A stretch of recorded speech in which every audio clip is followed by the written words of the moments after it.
Selamat pagi para saudaraku seiman dalam Kristus. Salam sehat sukacita untuk kita.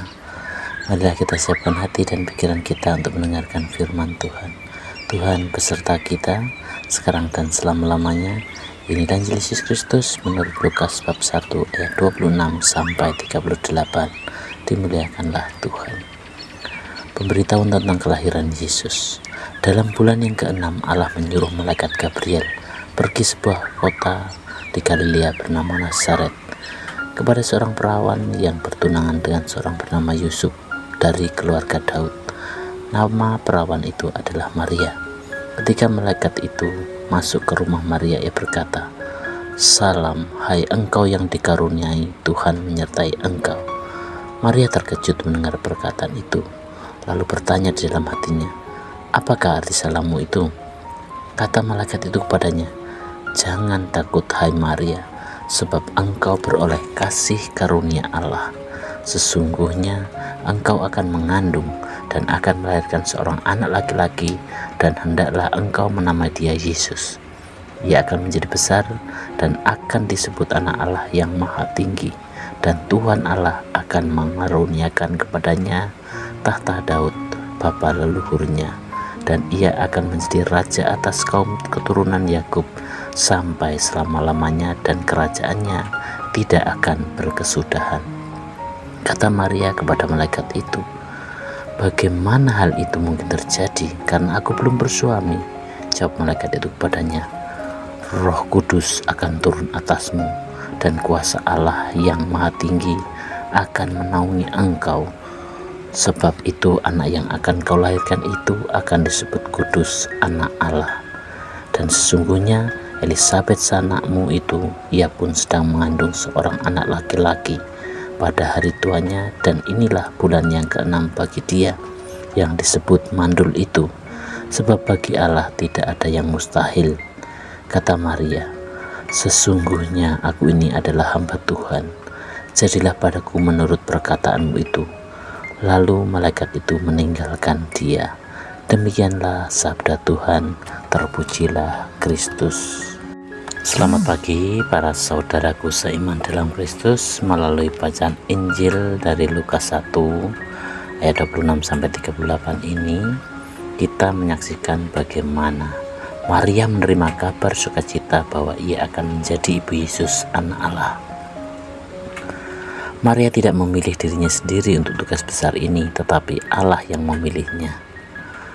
Respon Maria yang luar biasa, "Aku ini hamba Tuhan, terjadilah padaku menurut perkataanmu."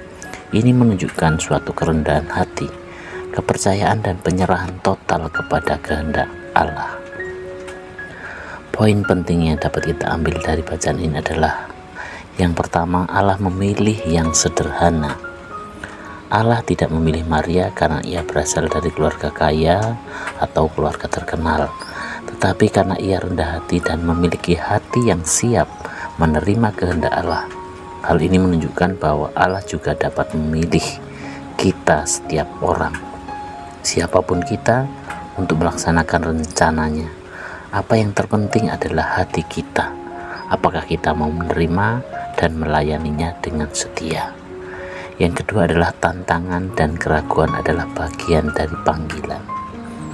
Ketika malaikat Gabriel datang dengan kabar ini, Maria merasa bingung dan bertanya, bagaimana hal ini mungkin terjadi? Pertanyaan Maria bukan karena tidak percaya, tetapi karena ia ingin memahami bagaimana rencana Allah akan terjadi. Ini menunjukkan bahwa memiliki keraguan atau pertanyaan bukanlah hal yang salah dalam iman kita, selama kita terus berusaha mendekat kepada Allah dan percaya pada rencananya.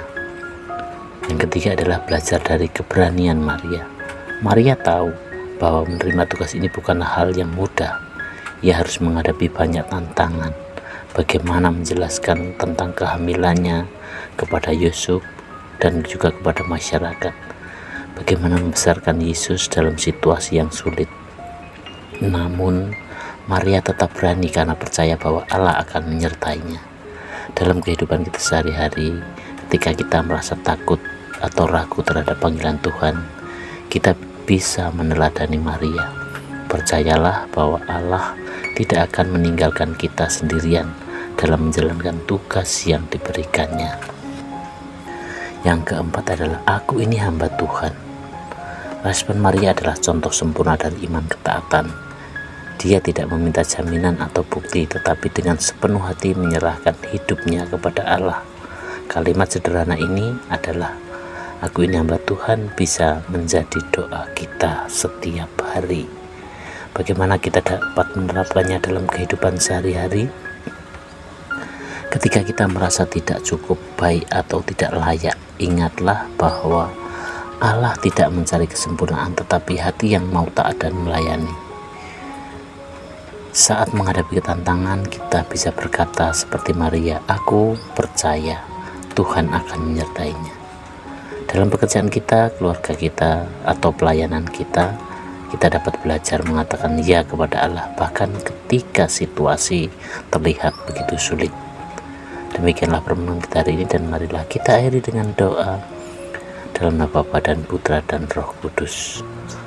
Tuhan, terima kasih atas teladan Bunda Maria dengan rendah hati menerima panggilan-Mu. Ajarilah kami untuk percaya kepada rencana-Mu, walaupun kami sering merasa takut atau ragu. Berikanlah kami kekuatan dan keberanian untuk berkata, aku ini hamba Tuhan, terjadilah padaku menurut kehendak-Mu. Amin. Dalam nama Bapa dan Putra dan Roh Kudus. Amin.